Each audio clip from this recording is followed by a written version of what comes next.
ലഡാക്കിന് സംസ്ഥാന പദവി നൽകണമെന്നും ഭരണഘടനയുടെ 6ാം ഷെഡ്യൂളിൽ ഉൾപ്പെടുത്തണമെന്നും ആവശ്യപ്പെട്ട് കാലാവസ്ഥാ പ്രവർത്തകൻ സോണം വാങ്ചുക്കിന്റെ നേതൃത്വത്തിൽ നിരാഹാര സമരം തുടങ്ങി. 35 ദിവസത്തെ സമരമാണ് തുടങ്ങിയത്. ലഡാക്കിനെ ഭരണഘടനയുടെ 6ാം പട്ടികയിൽ ഉൾപ്പെടുത്തണമെന്നും സംസ്ഥാന പദവി നൽകണമെന്നുമാണ് ഇവരുടെ പ്രധാന ആവശ്യം. തന്നെ ദ്രോഹിച്ചവരെയും സഹകരിപ്പിച്ചവരെയും മരണം വരെ ഓർക്കുമെന്ന് കുറിപ്പ് പങ്കുവച്ച് നടൻ കൂട്ടിക്കൽ ജയചന്ദ് 4 വയസ്സുകാരിയെ പീഡിപ്പിച്ചെന്ന പരാതിയിൽ നടനെതിരെ കേസെടുത്തിരുന്നു.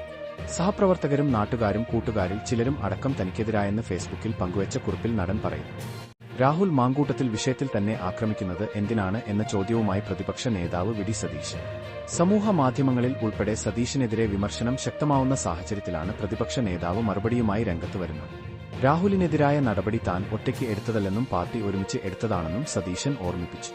എത്ര പ്രായം ഏറിയാലും മലയാളി സിനിമാ പ്രേക്ഷകരുടെ വീട്ടിലെ കുട്ടിയാണ് നസ്രിയ നസീം.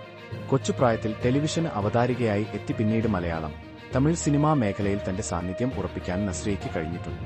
പളുങ്ക് എന്ന ചിത്രത്തിൽ ബാലതാരമായിട്ടാണ് അരങ്ങേറ്റം കുറിച്ചത്.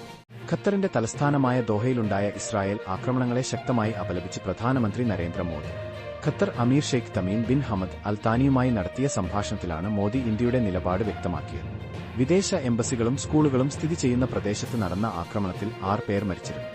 സ്ത്രീത്വത്തെ അപമാനിച്ചുവെന്ന നടിയുടെ പരാതിയിൽ കഴിഞ്ഞ ദിവസമാണ് സംവിധായകൻ സനൽകുമാർ ശശിധരനെ പോലീസ് കസ്റ്റഡിയിലെടുത്തത്. നടിയുടെ പരാതിയിൽ ഈ വർഷം ജനുവരിയിലാണ് സനലിനെതിരെ പോലീസ് കേസെടുത്തത്. ഈ സമയത്ത് ഇദ്ദേഹം അമേരിക്കയിലായിരുന്നു. അതിനാൽ അദ്ദേഹം ഇന്ത്യയിൽ എത്തുമ്പോൾ കസ്റ്റഡിയിലെടുക്കുന്നതിനായി പോലീസ് ലുക്ക്ഹട്ട് സർക്കുലർ പുറപ്പെടുവിക്കുകയായിരുന്നു. തുടർന്ന് കഴിഞ്ഞ ദിവസം മുംബൈ വിമാനത്താവളത്തിൽ വെച്ച് അറസ്റ്റ് ചെയ്യുകയും നാട്ടിലെത്തിക്കുകയും ചെയ്തു. ഹൃദയാഘാതത്തെ തുടർന്ന് ഗുരുതരാവസ്ഥയിൽ കഴിയുന്ന പ്രശസ്ത അവതാരകൻ രാജേഷ് കേശവിന്റെ ആരോഗ്യാവസ്ഥയെക്കുറിച്ച് ഏറ്റവും പുതിയ വിവരങ്ങൾ പങ്കുവച്ച് സുഹൃത്തും ചലച്ചിത്ര പ്രവർത്തകനുമായ പ്രതാപ് ജയലക്ഷ്മി. നിലവിൽ കൊച്ചിയിലെ സ്വകാര്യ ആശുപത്രിയിൽ ചികിത്സയിലാണ് രാജേഷ്. കേരള സമൂഹം ഏറെ ചർച്ച ചെയ്ത വിഷയമായിരുന്നു സോഷ്യൽ മീഡിയ ഇൻഫ്ലുവൻസർ ദിയ കൃഷ്ണയുടെ ഉടമസ്ഥതയിലുള്ള സ്ഥാപനത്തിൽ നടന്ന സാമ്പത്തിക തട്ടിപ്പ്. ദിയ ഗർഭിണിയായിരുന്ന സമയത്ത് സ്ഥാപനം വിശ്വസിച്ച് ഏൽപ്പിച്ച 3 ജീവനക്കാരാണ് ലക്ഷങ്ങളുടെ തട്ടിപ്പ് നടത്തിയത്. സ്ഥാപനത്തിന്റെ QR കോഡ് പ്രവർത്തിക്കുന്നില്ല എന്ന് പറഞ്ഞ് സ്വന്തം QR കോഡ് കാട്ടിയാണ് ഉപഭോക്താക്കളിൽ നിന്ന് മുൻ ജീവനക്കാരികൾ പണം സ്വീകരിച്ചിരുന്നത്. ബിഗ് ബോസ് മലയാളം സീസൺ 7ലെ ഗ്രൂപ്പുകളും കോംബോകളുമെല്ലാം ഓരോ ദിവസം കഴിയുമ്പോഴും മാറി മറിഞ്ഞുകൊണ്ടിരിക്കുകയാണ്. ഇത്രയും ദിവസം ആര്യനും ജിസേലിനുമൊപ്പമായിരുന്ന റെനയും ബിന്നിയും കഴിഞ്ഞ ദിവസം ഇവർക്കെതിരെ തിരിഞ്ഞു.